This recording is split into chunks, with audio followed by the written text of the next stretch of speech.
Hi there everyone, Lars here from Camille's Harem, back again with some D&D insights brought to you by Camille's Harem. Not just a podcast for novice writers by novice writers, but also a YouTube channel by novice writers for novice writers, because writing is an adventure, it's more fun with friends. And in today's video, I want to get a little bit high-minded here. I want to take our ability to tell stories in D&D and translate them on over into telling stories during this wonderful Valentine's month. I want to take it to the next level. I've already talked about managing romances within D&D stories before, but now I want to think on a bit of a higher level. And this higher level of thinking might not sound all that complicated at first, but believe you me, oh boy, if you're the dungeon master, it's going to put you through the ringer. You are going to have to get creative. And if you try railroading any of this, oh boy, your players are going to feel very cheated out of a great experience. And that is this: romances between NPCs. Now then, this is something where you could easily fall into some sort of trap of where everything right here is just scripted. This is all going to turn out this way, no matter what anyone does. And again, people just feel cheated, like, oh yay, there's a romance blossoming right there. And it has to be really, really good for me to take any sort of notice. Why, Dungeon Master, are you taking time away from me and my character and from everyone else here at the table to play out your crazy love story? That is what could very easily happen. I mean, how many D&D horror stories are out there all in regards to romances and the creepy things Dungeon Masters have done in the past with their own romantic interests? Ugh. No, we want to avoid all of that and yet elevate that romance storytelling. So how exactly do we do that? Well, here's what you've got to do. You've got to think about some of the NPCs that you are going to introduce to your characters. And what I want you to do is I want you to have at least one relationship that you can introduce the players to and then let them interact with it. Not watch it play out, but no, interact with that particular relationship. The players will decide for themselves how their characters are going to act, whether their characters are going to fall in love with anyone at the table or with an NPC or what have you. You need to make sure that your players have that autonomy, that they have that free agency to do that with their characters within the game. But what can be very rewarding is this: when you have a relationship that you are going to cultivate and sculpt between two NPCs, and you allow the players, or even put the players into a situation where they can interact with that relationship and change it. I'm going to give two examples from my Gangs of Erlisle campaign that my players interacted in. There were some of my players who were definitely trying to start romances off on the sides, and that was really fun. I actually feel kind of bad for one of my players because they really wanted to hit it off with a member of the city guard and go out on a date. And so I'm like, okay, you're going to flirt. I'm like, the character's a little bit interested. Let's see what happens. And it was just very bad rolls. I'm like, I'm just so sorry. It's not working out. Maybe next time. And unfortunately, we never got around to it next time because things just got crazy with the main plot of the story.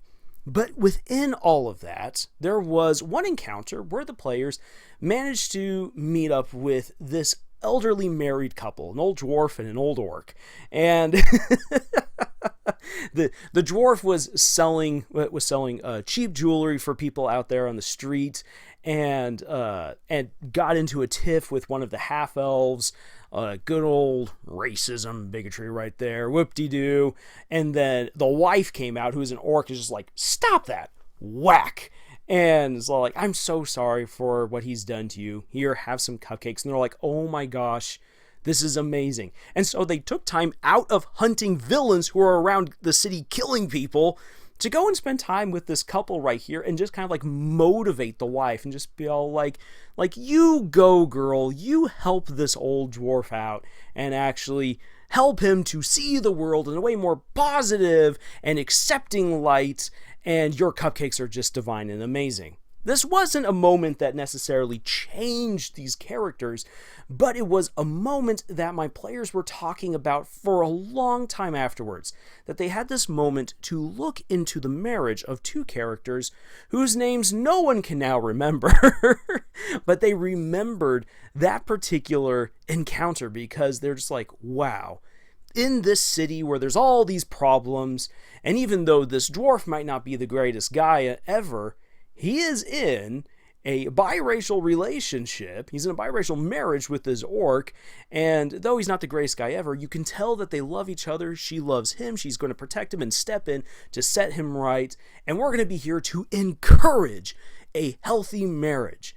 And it was just a very positive experience. Later on in that same campaign, those characters then fought against a bunch of drow who had infiltrated the city and were on a reconnaissance mission. And in this crazy fight and everything like that, I had planned for the backstories of these characters that there are two drow who are in love, but this relationship is definitely not sanctioned by the matriarch of their house. And in fact, it's definitely not a good thing.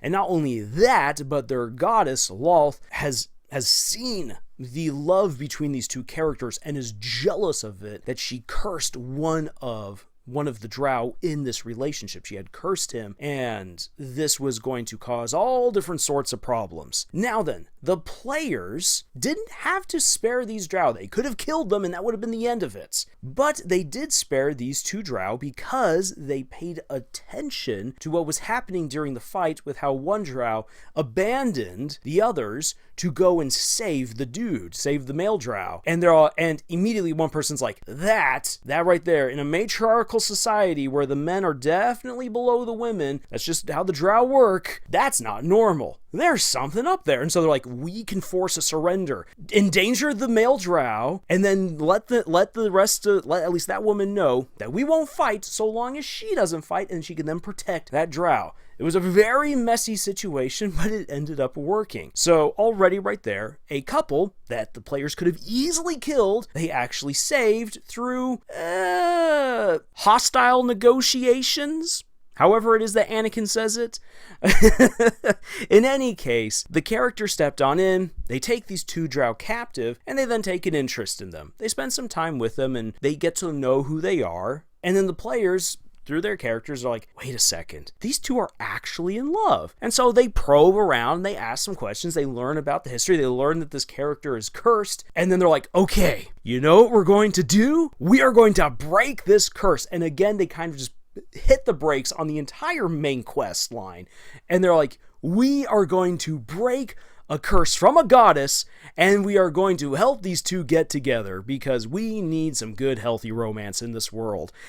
And so that became a side quest of getting these drow to a temple and breaking the curse that Lolth had put on the male drow, freeing him, and then helping them to also just break free of Lolth in general, so that way the two of them could get together. By them doing that, the players were able to form a very strong alliance with not only these two drow, but with the worshippers of a particular temple. And that became crucial during the climactic end battle, because those characters with whom they had now aligned themselves were able to come in and save them at a very critical moment when they had wasted most of their potions and spells just barely trying to survive a necromancer and all of his buddies. It was a fantastic fight, and you can listen to the entire story in the 4-piece special that I did on this particular campaign. But what I found very rewarding in all of this is that, again, as the Dungeon Master, I could have very easily have railroaded this particular relationship to happen. It's actually one that I did want to have happen, and I definitely put out the clues there, but it was still up to the characters. It was still up to the players to make those choices and decisions.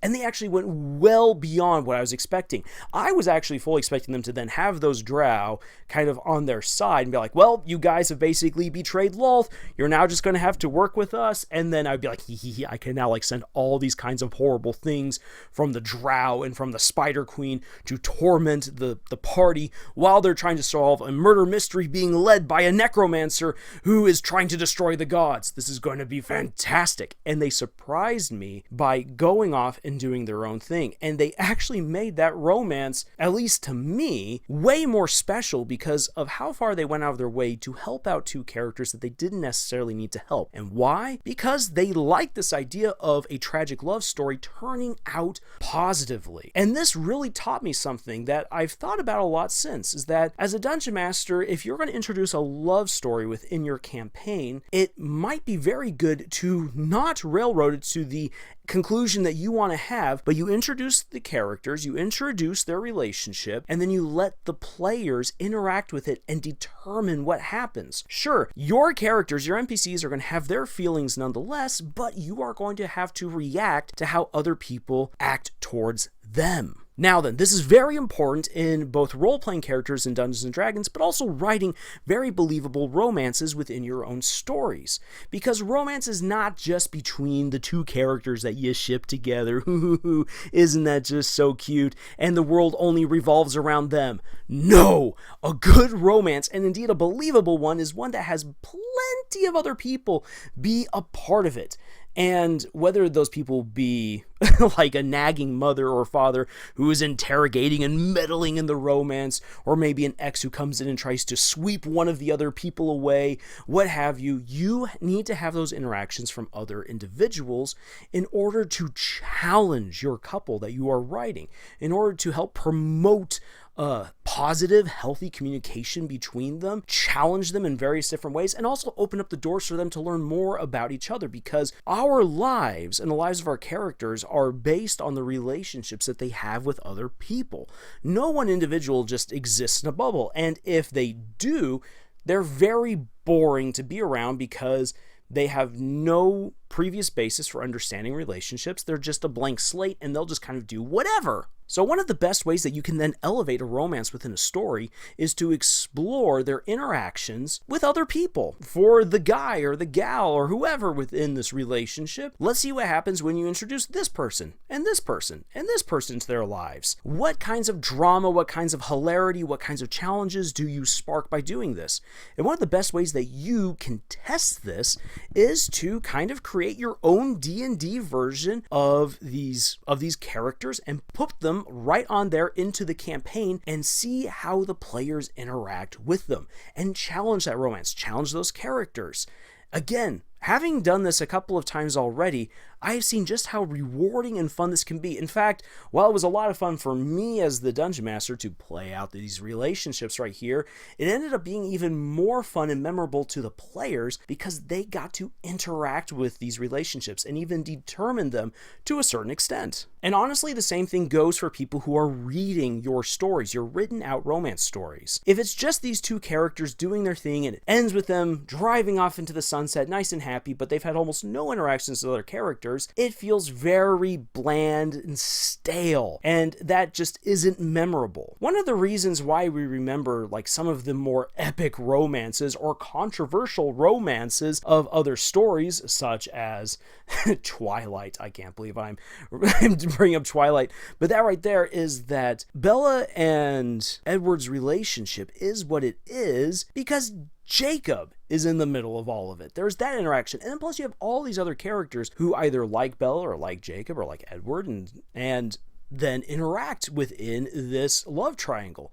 Or you look on over to something like The Wheel of Time. You've got a character like Rand who ends up with 3 different women, and oh, all the hilarity that comes out of that because of all the different people who are then involved. It's one of the reasons why I love his relationship with Aviendha, because whenever Rand is around Aviendha, he is almost never alone with just her. There's always one of her spear sisters nearby who is always either running commentary on their awkward flirting or is actively trying to get them together, and it's just so much hilarity ensues, and it's a great way for you to learn more about Rand, learn more about Aviendha, and to learn more about the Aiel. Those intersecting relationships were absolutely crucial to making that particular romance one of my favorites within the Wheel of Time. Or when we look on over to Harry Potter, I really enjoyed the relationship between Harry and Cho, because that is the relationship where so many other different people intersected from all these different houses in Hogwarts. It made their dynamic, it made their ill-fated romance a very interesting one because of how many people were a part of it and how they influenced what happened between Harry and Cho. So, coming back to it, this is one of the reasons why I think it's a really good idea to have those side romance stories within your D&D campaigns, because not only does it allow your players to have a chance to interact with the world in a very meaningful and beautiful and sometimes hilarious way, or sometimes tragic way, depending on how your players decide to act, but it can also be a great experience in order to learn how different people can intersect within a relationship and help to build up a couple by challenging them, motivating them, trying to tear them down, helping them to learn, helping them to communicate, because, I mean, that's really how it goes. Relationships are what they are because of the people who are in them, and the more people who come and intersect in that particular romance, you have all the more opportunities to build up and challenge those characters in meaningful ways that makes the romance even stronger. So, there you have it. That is my advice and my insight on how we can elevate romance to a higher level when it comes to playing Dungeons & Dragons. Again, this is a higher way of thinking because normally we're looking at how players at the table interact romantically with each other or with the Dungeon Master's NPCs. But one of the ways that we can take it to that next level is by already having established romantic relationships or potential romantic relationships within the game that the players come across and then can interact within. And I think that that will really draw out some really amazing and memorable stories. So tell me what you think. And if you're a player or a Dungeon Master who's already encountered something like this, I would love to hear what your experiences were, whether they were positive or negative. And if you're an author who's looking for more writing advice, please check out our other videos here on our channel, or you can head on over to our podcast, Camille's Harem, found on Podbean, iTunes, Google Play, Spotify, the works. We have writing exercises for you to check out over at our Pinterest page, and of course, we would love for you to join our ever-growing community of novice authors. Links for all of that and more are in the description below. And until the next video, y'all, tschüss.